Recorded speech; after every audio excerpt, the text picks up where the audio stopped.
Class 10th के history के class में आप सभी का स्वागत है। आज हम लोग पढ़ने वाले आपका चैप्टर 2 समाजवाद एवं साम्यवाद। इस पूरे चैप्टर को हम लोग कोशिश करेंगे कि 2 क्लास में हम लोग इसको कंप्लीट करें। तो भले ही ये क्लास कितना भी लंबा क्यों ना हो, लेकिन हम 2 बातों पे ध्यान रखेंगे। आपके जो भी इस सिलेबस में है उन सभी बातों की हम जानकारी आपको दें, साथ ही साथ इस तरह से आपको समझाया जाए कि आपको इसको रटना नहीं पड़े, यानी क्लास में ही आपको याद हो जाए। तो चलिए शुरू करते हैं और समझते हैं समाजवाद एवं साम्यवाद को। बिल्कुल बेसिक से हम लोग पढ़ना शुरू करते हैं। सबसे पहली बात कि समाजवाद आखिर में है क्या और साम्यवाद क्या है, इन सब बातों को समझेंगे। हम लोग संपूर्ण सिलेबस को ही कवर करने वाले संपूर्ण चैप्टर को पढ़ेंगे, इसलिए घबराना बिल्कुल नहीं है, ध्यान दीजिएगा।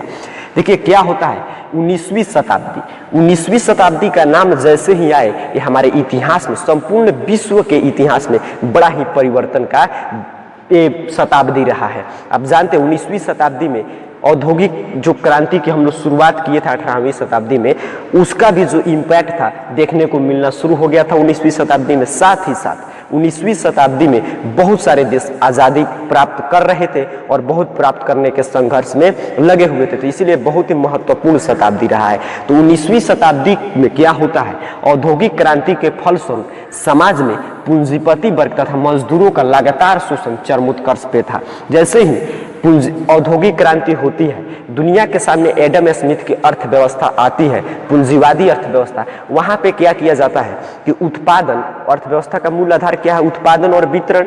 उत्पादन और वितरण को निजी हाथों में सौंप दिया जाता है। तो यहाँ से समाज में 2 वर्गों की उत्पत्ति होती है, पूंजीपति वर्ग और श्रमिक वर्ग।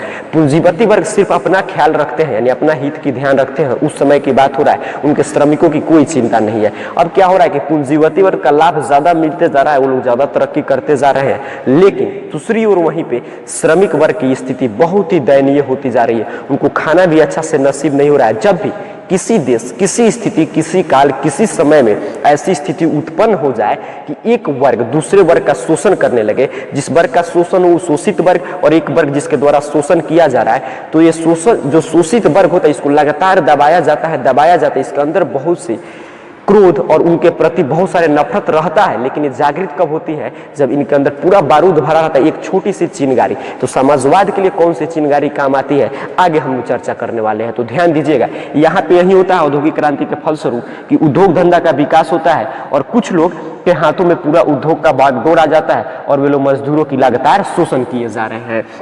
वहीं पे जैसे ही शोषण होगा वैसे ही क्रांति होगी। और उस व्यवस्था, क्रांति क्यों होती है कि किसी भी देश की किसी भी समय की कोई भी क्रांति आए तो कुछ बात आपके दिमाग में आना ही चाहिए, तब आंसर लिखने में आपका हाथ बिल्कुल नहीं रुकेगा। क्रांति तभी होती है जब एक सिस्टम से, एक व्यवस्था चले आ रही है, उससे कुछ लोग नहीं, 50% से ज्यादा लोग उसे नाखुश हो गए, उस व्यवस्था से। उनका कब लोग नाखुश होते हैं, जब उनका शोषण हो रहा है, उनके हित का ध्यान नहीं रखा जाता है, तब क्रांति होती है। क्रांति का एकमात्र उद्देश्य होता है कि ये जो हमारे ऊपर व्यवस्था चला रहा है, इसको उखाड़ कर फेंक कर एक नए अर्थव्यवस्था का मांग करना। तो यहाँ पे पूंजीवादी अर्थव्यवस्था, औद्योगिक क्रांति के फलस्वरूप जिसका जन्म हो चुका था, उसको उखाड़ फेंकने की मांग शुरू होती है श्रमिकों के द्वारा। और नया उसके बदले में, तो लोग पूछेंगे भाई ठीक है इसको तो हम हटाएंगे, लेकिन कौन व्यवस्था बदले में आप दे रहे हैं, तो उस व्यवस्था का नाम है समाजवादी अर्थव्यवस्था। तो आइए समझते हैं इस समाजवाद का मतलब क्या है, सिर्फ समाजवाद का क्या उद्देश्य है, क्या मतलब है, दोनों बातों पे चर्चा करते हैं। तो समाजवाद उत्पादन और वितरण पर निजी स्वामित्व के जगह सामूहिक स्वामित्व या धन की समान वितरण पर जोर देता है।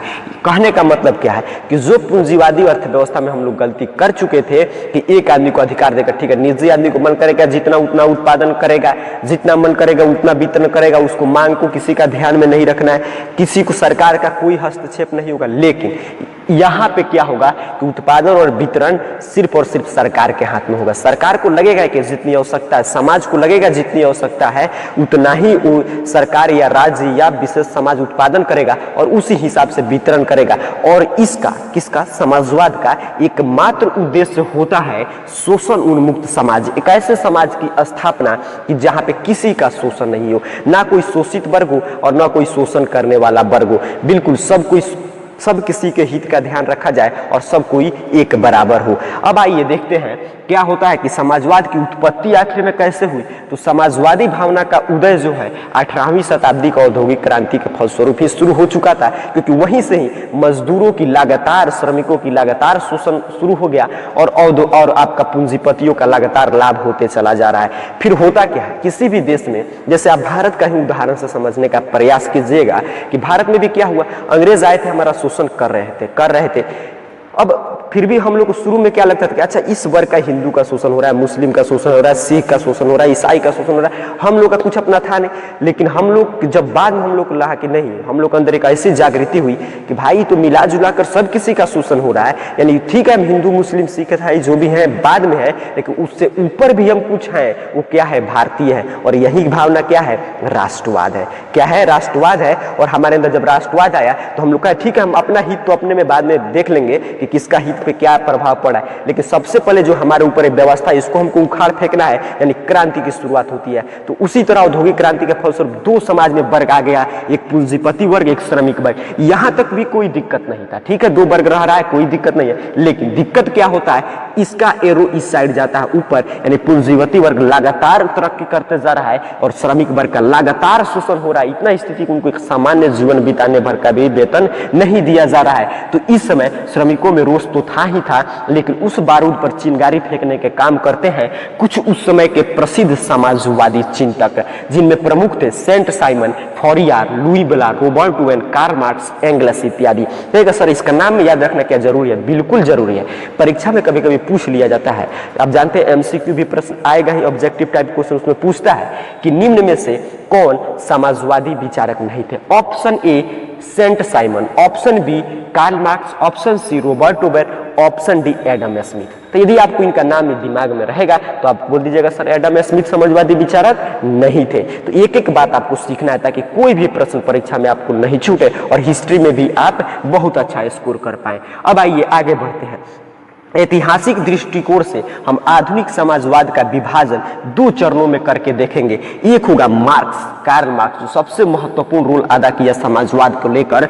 तो मार्क्स के पूर्व का समाजवाद जिसे हम यूटोपियन समाजवाद या स्वप्नदर्शी समाजवादी भी कहते हैं, और दूसरा मार्क्स के बाद का समाजवाद जिसे हम वैज्ञानिक समाजवाद कहते हैं। तो आइए अब देखते हैं, समझने का प्रयास करते हैं यूटोपियन समाजवाद कौन था, क्या था, और यूटोपियन समाजवादी कौन थे, उनका क्या मानना था और क्या अंतर था दोनों में। इन सब बातों पे चर्चा करेंगे। लेकिन आपको एक काम करना होगा, आप इसका स्क्रीनशॉट लेकर लिखते जाइएगा। कहिएगा क्यों सर, क्योंकि आप सभी जो पहले से जुड़े हैं वो जानते हैं कि जैसे ही ये चैप्टर समाप्त होता है उसका ऑब्जेक्टिव क्वेश्चन का टेस्ट होता है। तो उस समय आपको कहां से पता चलेगा कब टेस्ट होगा, तो उसके लिए नीचे डिस्क्रिप्शन बॉक्स में हमारे व्हाट्सएप ग्रुप का लिंक होगा, वहां से आप व्हाट्सएप ग्रुप ज्वाइन करके सभी टेस्ट समय पे भाग ले सकते हैं टेस्ट में, साथ ही साथ हमारे सभी क्लासेस की नोटिफिकेशन पा सकते हैं। तो आप समझदार हैं, इसका स्क्रीनशॉट लेकर लिखकर और टेस्ट के लिए तैयार रहिएगा जैसे इसका दूसरा क्लास पार्ट 2 खत्म होगा उसके बाद। तो चलिए चलते हैं कहां पे, तो आपका यूटोपियन समाजवाद पे। जैसा कि नाम से ही स्पष्ट है, यूटोपियन समाजवादी यानी स्वप्नदर्शी समाजवादी। वैसे लोग जो ज्यादा स्वप्न देखते होंगे, जैसे इनका पहले आइए कुछ समझते हैं फिर आगे उदाहरण देखेंगे। यूटोपियन समाजवादियों की दृष्टि जो थी आदर्शवादी थी तथा उनके कार्यक्रमों की प्रकृति अव्यवहारिक बात, कुछ बातें अव्यवहारिक होती हैं। उदाहरण की बात करें, जैसे आप ही क्लास 10 के स्टूडेंट हैं, आप सोच रहे हैं कि हमको टॉपर बनना है, खूब बैठ के सोच रहे हैं, डे बाय डे सिर्फ सोच रहे हैं, क्लास टाइम पे आ नहीं रहे, बोला जा रहा है कि इसका स्क्रीनशॉट लेकर लिखते जाइए, लिख नहीं रहे, नोट्स बना नहीं रहे, टेस्ट दे नहीं रहे। अब फिर आपका सपना क्या है कि नहीं मैं टॉपर, करीब मेरा ही स्थान है ऊपर से, तो ऊपर से स्थान की तो गारंटी नहीं, बट नीचे से स्थान रह सकता है, इसमें कोई दिक्कत की बात नहीं है। तो इस आपके व्यवहार को हम क्या बोलेंगे कि आप बिल्कुल स्वप्नदर्शी हैं, मुंगेरी लाल के हसीन सपने की तरह, आप भी सिर्फ सपना देख रहे हैं, कर्म कुछ नहीं कर रहे हैं। तो ऐसे ही कुछ स्थिति थी यूटोपियन समाजवादियों की। उन्होंने क्या किया था कि यूटोपियन समाजवादी के जो बात करते थे अच्छा तो था ही, क्योंकि सभी समाजवादी का एक ही उद्देश्य था कि श्रमिकों को जो दास्ता था, श्रमिकों को जो दिक्कत था उससे उनको मुक्त करना और एक ऐसे समाज की स्थापना करना कि जो बिल्कुल शोषण मुक्त हो। लेकिन हर चीज व्यवहारिक होना चाहिए, आपका जो आप तरीका बता रहे हैं वो व्यवहारिक होना चाहिए वैसे तो, लेकिन इनका जो तरीका था, जो कार्यक्रम था वो व्यवहारिक नहीं होकर अव्यवहारिक था। अधिकतर यूटोपियन विचारक जो थे फ्रांसीसी थे। अधिकतर ज्यादातर जो यूटोपियन विचारक कहाँ से बिलोंग्स करते थे? फ्रांस से। फ्रांसीसी थे जो क्रांति के बदले शांतिपूर्ण परिवर्तन में विश्वास रखते थे। वे वर्ग संघर्ष के बदले वर्ग समन्वय की बात करते थे। इसका मतलब क्या है? यूटोपियन समाजवाद का सबसे बड़ा जो कमी था उनके अंदर, वो क्या बोलते थे कि उनका वर्ग संघर्ष में उनका कोई विश्वास नहीं, नहीं चाहते थे कि दो वर्ग बट गया था, पूंजीपति वर्ग, श्रमिक वर्ग, इन दोनों में संघर्ष नहीं हो, हम लोग बैठ के मिल बहवर के आप सब किसी का अधिकार दिलवा देंगे। लेकिन ऐसा संभव कभी नहीं होता है। किसी भी समाज में जो वर्ग यदि किसी वर्ग का शोषण करने लगता है तो बिना क्रांति के, आज तक देखा गया, अभी भी देखा जाता है, बिना क्रांति के यदि इतना ही वो अच्छा रहता तो शोषण करता ही नहीं, इतना समझदार रहता तो शोषण क्यों करता? यानी बिना क्रांति के वो वर्ग अपनी सत्ता को, किसी के हाथ में जो पावर में उसको छोड़ने वाले को तैयार ही नहीं होता है। आज भी तमाम आप उदाहरण देख सकते हैं अपने आसपास। चलिए आगे बढ़ते हैं।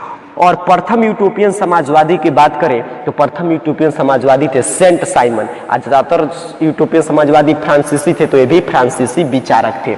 इन्होंने एक बहुत महत्वपूर्ण बात कही जो भी बिल्कुल अव्यावहारिक थी, जो आगे चल के कभी इसका काम नहीं आया, लेकिन बहुत महत्वपूर्ण बात थी। इन्होंने कहा था कि प्रत्येक को उसकी क्षमता के अनुसार कार्य मिले तथा आवश्यकता के अनुसार वेतन, जो आगे चलकर समाजवादियों को नारा भी बना। ये बहुत अच्छा बात है कि जैसे अब उदाहरण से समझिएगा कि प्रत्येक को उसके क्षमता के अनुसार काम कीजिए। मान लीजिए मेरा क्षमता है 4 घंटा काम करने का, तो मुझे काम कितना देर का मिलना चाहिए? 4 ही घंटा का, ना कि मुझे जबरदस्ती जो पहले हो रहा था कि मजदूरों से 4 घंटा के बदले 8 घंटा काम लिया जाए। और दूसरा इन्होंने महत्वपूर्ण बात किया कि मुझे मेरे क्षमता के अनुसार काम तो मिला, लेकिन हो सकता है मेरी आवश्यकताएं ज्यादा हो, मेरी फैमिली में ज्यादा लोग हो, तो मुझे वेतन ज्यादा की आवश्यकता है, तो मेरी आवश्यकता अनुसार वेतन मिले। क्या ऐसा कभी संभव है? मान लीजिए ठीक है, पूंजीपति को आप तैयार भी कर लीजिएगा, लेकिन लोग भी बहुत समझदार है, तभी तो उनका शोषण होता है। समझदार नहीं रहते तो कभी भी शुरू से इतिहास उठाकर देखिए उनका शोषण होता नहीं होता। लेकिन लोग बहुत समझदार है, लोग भी क्या कहेंगे? आप ही कहेंगे कि अच्छा आपको 4 घंटा के बदले में इतना वेतन मिल रहा है और मैं 8 घंटा काम करूं, मेरा आवश्यकता कम है तो मुझे कम, मैं क्यों काम करूंगा? तो यही दिक्कत है, इसलिए मैंने शुरू में ही बोला इनकी बातें सभी अव्यावहारिक सी हो गई। अब देखिए आगे बढ़ते हैं। फ्रांस में ज्यादातर यूटोपियन विचारक कहाँ थे? फ्रांस में थे। तो आगे हम लोग अब बात करते हैं। फ्रांस से बाहर एक बड़ा प्रसिद्ध यूटोपियन विचारक हुए थे जिनका नाम था रॉबर्ट ओवेन, जो ब्रिटिश उद्योगपति थे। इनका फोटो इस रॉबर्ट ओवेन का आपके पुस्तक में दिया होगा, देख भी सकते हैं आप। तो ब्रिटिश उद्योगपति थे रॉबर्ट ओवेन। इन्होंने क्या किया? स्कॉटलैंड के न्यू लुनार्क में एक फैक्ट्री की स्थापना की और इन्होंने फैक्ट्री की स्थापना करके उसमें मजदूरों को बहुत ही अच्छे वेतन पे काम पे लगाया, उनको अच्छे सुख सुविधाएं दी। तो लोगों ने क्या बोला कि अच्छा मजदूर को आप ज्यादा वेतन दे रहे हैं हमसे, तो आपको ज्यादा लॉस होगा ही होगा। लेकिन इन्होंने उल्टा देखा। इन्होंने क्या देखा? उससे इन्होंने समझिए केस स्टडी किया। उस केस स्टडी से इनको क्या निष्कर्ष निकला कि इन्होंने जो सोचा था कि हमको बहुत ज्यादा नुकसान होने वाला है, उससे सीधे विपरीत इनको बहुत ज्यादा फायदा हुआ। और इन्होंने निष्कर्ष निकाला, दुनिया के सामने अपना निष्कर्ष रखा कि संतुष्ट श्रमिक ही वास्तविक श्रमिक है। उम्मीद करता हूं आप यूटोपियन समाजवादियों को समझे होंगे, उनके विचारों से अवगत हुए होंगे। चलिए आगे बढ़ते हैं। अब हम बात करेंगे कार्ल मार्क्स की। कार्ल मार्क्स बहुत ही महत्वपूर्ण व्यक्ति है। समाजवाद का नाम आते ही आपको कार्ल मार्क्स का नाम याद हो जाना चाहिए, क्योंकि देखिए हम लोग कैसे पढ़े। कार्ल मार्क्स के जन्म के पहले यूटोपियन समाजवादी, कार्ल मार्क्स के जन्म के बाद आपका वैज्ञानिक समाजवाद। जैसे ईसा मसीह के जन्म के पहले, ईसा पूर्व, जन्म के बाद ईसवी सन, सेम। तो जब ईसा मसीह का सबसे, जो हम लोग ईसाइयों का सबसे पवित्र ग्रंथ क्या था? बाइबिल, तो उसी तरह इनका भी बाइबिल आएगा। आगे देखते हैं। चलिए परिचय कराते हैं आपका कार्ल मार्क्स से। इनका जो कार्य क्षेत्र है यानी जन्म से मृत्यु तक 1818 से 1883। इनका जन्म होता है 5 मई 1818 ईस्वी को जर्मनी के राइन प्रांत के टियर नगर के। इनके जो फैमिली था वह एक यहूदी परिवार था। कौन परिवार था? यहूदी परिवार से बिलोंग्स करते थे। इनका पिता का नाम था हेनरिक मार्क्स, जो पेशे से वकील थे और आगे चलकर इन्होंने ईसाई धर्म अपना लिया। ध्यान दीजिएगा मैंने क्या कहा। जब इनका जन्म होता है तो इनके परिवार किस धर्म से थे? यहूदी धर्म से बिलोंग्स करते थे, लेकिन आगे चलकर इनके पिता ने ईसाई धर्म अपनाते हैं, जो बहुत प्रसिद्ध वकील थे। 1843 ईस्वी में कार्ल मार्क्स की शादी होती है। इनके बचपन की एक दोस्त थी जिनका नाम था जेने, उन्हीं से ये विवाह करते हैं। फिर आगे 1867 ईस्वी में इन्होंने दास कैपिटल की रचना की, जिसे मैंने पहले ही बताया, जिसे हम क्या बोलते हैं? समाजवादियों की बाइबिल, दास कैपिटल 1867 1867। इन्होंने सबसे बहुत सारे समाजवादी, ये भी समाजवादी थे, सबका देखे भले ही आदर्शवादी बात नहीं करते थे, लेकिन सबका एक ही उद्देश्य था कि क्या? कि मजदूरों को जो शोषण हो रहा है उससे मुक्त, एक ऐसे समाज की स्थापना जो शोषण उन्मुक्त हो। और ये बहुत सारे विचारकों से प्रभावित थे उस समय के, जिसमें सबसे महत्वपूर्ण विचारक हीगल से कार्ल मार्क्स प्रभावित थे। और इन्हीं विचारकों से प्रभावित होकर इन्होंने मजदूरों पे बहुत अच्छा अध्ययन किया और उनके लिए बहुत सारे संस्थाओं का निर्माण किया। आगे हम लोग पढ़ेंगे। और उन्होंने सबसे महत्वपूर्ण किताब दास कैपिटल की रचना की, जिसे समाजवादियों की बाइबिल कहते हैं। चलिए अब आगे बढ़ते हैं और समझते हैं कार्ल मार्क्स के कुछ प्रमुख सिद्धांतों की और कुछ इनके प्रमुख बातों की और इनके द्वारा स्थापना की गई स्थापित कुछ प्रमुख आपके जो मजदूरों के लिए संगठन था उसकी हम लोग चर्चा करेंगे। लेकिन यहाँ तक अब आपको एक काम करना होगा, यदि आपको वीडियो समझ में आ रहा होगा तो अभी थोड़ा देर लगेगा, रुक कर वीडियो को लाइक जरूर कर दीजिए, क्योंकि आप जितना ही ज्यादा लाइक करते हैं उतना ही जल्दी जल्दी हम इसका पार्ट लेकर आएंगे। जितना ही कम लाइक होगा उतना ही हम भी समय लेते हैं, तो हमको लगता है कि आपको हम समझा नहीं पाए। साथ ही साथ नीचे लिखा होगा, यदि चैनल पर नए हो तो उन्हें सब्सक्राइब जरूर कर लीजिएगा, SUBSCRIB। और नीचे जब क्लास खत्म होगा अभी नहीं तो कमेंट में जरूर बता के जाइएगा कि आपको समझ में आया कि नहीं, तभी मैं इसके दूसरा पार्ट लेकर आऊंगा। फिर उसके बाद इसका ऑब्जेक्टिव क्वेश्चन का टेस्ट होगा। चलिए बढ़ते हैं आगे, कार्ल मार्क्स के विचारों पे आते हैं। आगे बढ़ते हैं और बात करते हैं मार्क्स के कुछ सिद्धांतों की। मार्क्स के कुछ महत्वपूर्ण सिद्धांत हैं, द्वंद्वात्मक भौतिकवाद का सिद्धांत, वर्ग संघर्ष का सिद्धांत और यहाँ पे इतिहास की भौतिकवादी व्याख्या। फिर उनका चौथा महत्वपूर्ण सिद्धांत है मूल्य एवं अतिरिक्त मूल्य का सिद्धांत, राज्यहीन वर्ग विहीन समाज की स्थापना। ये तो सबसे महत्वपूर्ण स्थापना समाज की स्थापना है कि एक ऐसा समाज हम स्थापित करेंगे जहाँ पे कोई राज्य नहीं होगा, कोई वर्ग नहीं होगा, सभी लोग अपने आप में राज्य होंगे, अपने आप में एक वर्ग होंगे, किसी का शोषण नहीं होगा। इतिहास के भौतिकवाद की व्याख्या करते समय कार्ल मार्क्स इतिहास के बहुत सुंदर परिभाषा देते हैं। उनके अनुसार इतिहास जो है सिर्फ और सिर्फ दो ग्रुप के बीच का संघर्ष है। वो दो जो ग्रुप हैं, दो संघ वो क्या है, वो सिर्फ अपने आप में लड़ते रहते हैं हर इतिहास कहानी में। सिर्फ किस पे, तो उत्पादन के साधन पे नियंत्रण स्थापित करने के लिए। इनके अनुसार इतिहास के 6 ऐतिहासिक चरण है। किसके अनुसार, कार्ल मार्क्स के अनुसार। पहला है आदिम साम्यवादी युग, दूसरा है दासता का युग, तीसरा है सामंती युग, चौथा है जो चल रहा था जिसे संघर्ष इन्होंने शुरू किया था पूंजीवादी युग, और पांचवा है समाजवादी युग। और इससे भी अच्छा जहां पे यहाँ पे तो राज्य होगा, क्योंकि राज्य का ही काम होगा कि लोगों को दंड दे जो नहीं इनकी बात मान रहा है और अपने हाथ में पूरे उत्पादन और वितरण को रखें। लेकिन साम्यवादी युग इसका सबसे स्टैंडर्ड रूप है जो देखा ही नहीं गया कहीं पे। ये तो कार्ल मार्क्स की बहुत सुंदर कल्पना थी, इसमें तो यही था कि राज्य विहीन और वर्ग विहीन समाज की स्थापना होगी। अब आइए आगे बढ़ते हैं। इन्होंने प्रथम अंतर्राष्ट्रीय संघ किया 1834-64 ईस्वी में, 1864 में, जिनका श्रेय पूरा प्रथम अंतर्राष्ट्रीय संघ को दिया जाता है मार्क्स को ही। इसमें एक नारा निकल के सामने आया, इन्होंने मजदूरों पे बहुत अच्छा इसमें अध्ययन किया और उनके हित के लिए यह संघ स्थापित किया गया था। इसका नारा क्या दिया गया, अधिकार के बिना कर्तव्य नहीं और कर्तव्य के बिना अधिकार नहीं। यानी मेरा मजदूरों का कर्तव्य है कि मजदूरी करेंगे, उनका कर्तव्य है कि उत्पादन में सहयोग करेंगे, लेकिन उनका अधिकार आप दीजिए। यानी अधिकार आप देंगे तभी वे अपना कर्तव्य निभाएंगे। यानी अधिकार नहीं मिलेगा तो कर्तव्य की बात नहीं होगा, अधिकार मिलेगा तभी हम अपने कर्तव्य को भी निभाएंगे। तो यहाँ पे ये बात सामने आया। फिर द्वितीय अंतर्राष्ट्रीय संघ होता है 14 जुलाई 1889, 1889 की बात है, जब पेरिस में बिल्कुल अंतर्राष्ट्रीय तर्ज पे एक सम्मेलन का आयोजन होता है, जिस सम्मेलन में 20 देशों के 400 प्रतिनिधियों ने भाग लिया और मजदूरों के हित पे बिल्कुल विस्तार से चर्चा होती है, जिसमें कुछ प्रमुख बातें जो आज भी दुनिया देख रही है वहां से निकल के आता है कि 1 मई को मजदूर दिवस, मजदूरों की एकता दिवस, मजदूर के हित को ध्यान में रखने के लिए मनाया जाएगा। वहीं से मांग होती है कि एक मजदूर को 8 घंटे की कार्य दिवस मिलनी चाहिए। ये सब महत्वपूर्ण कुछ बातों पे हम लोग चर्चा की है। जब अगले क्लास में मिलेंगे तो शुरू करेंगे 1917 की बोल्शेविक क्रांति, जो अत्यंत ही महत्वपूर्ण है, जहां से आपके परीक्षाओं में बहुत सारे प्रश्न पूछे जाते हैं। और उस दिन इस चैप्टर को समाप्त भी करेंगे और उसके जस्ट नेक्स्ट दिन इस चैप्टर का टेस्ट भी होगा। लेकिन कब होगा, जब आप, फिर मैंने पहले ही बोला, वीडियो को लाइक कीजिएगा और इसी वीडियो के नीचे कमेंट बॉक्स में बताइएगा कि हाँ नेक्स्ट पार्ट आप चाहते हैं, आपको यहाँ तक कोई डाउट नहीं है तभी। नहीं तो आप सिर्फ व्हाट्सएप पे मैसेज करते हैं सर क्लास नहीं, तो वहां से क्लासेस नहीं मिलेगा। यहाँ पे यदि आप कमेंट बताइएगा तो कमेंट में कि आपको समझ में आ रहा है कि नहीं, तो मैं पता चला समझाया जा रहा है, समझ में नहीं आ रहा तो फिर समझाने से क्या फायदा। तभी हम लोग इसका पार्ट 2, यदि आज ही आप बोलते हैं तो कल ही हम इसका पार्ट 2 लाने का प्रयास करेंगे। यदि नहीं बोलते हैं तो जब आपके कमेंट की मुझे प्रतीक्षा रहेगी और आपके लाइक की, उसके बाद हम जल्द ही पार्ट 2 लाने की प्रयास करेंगे। तब तक के लिए अपना ख्याल रखिए। आपको बहुत बहुत धन्यवाद।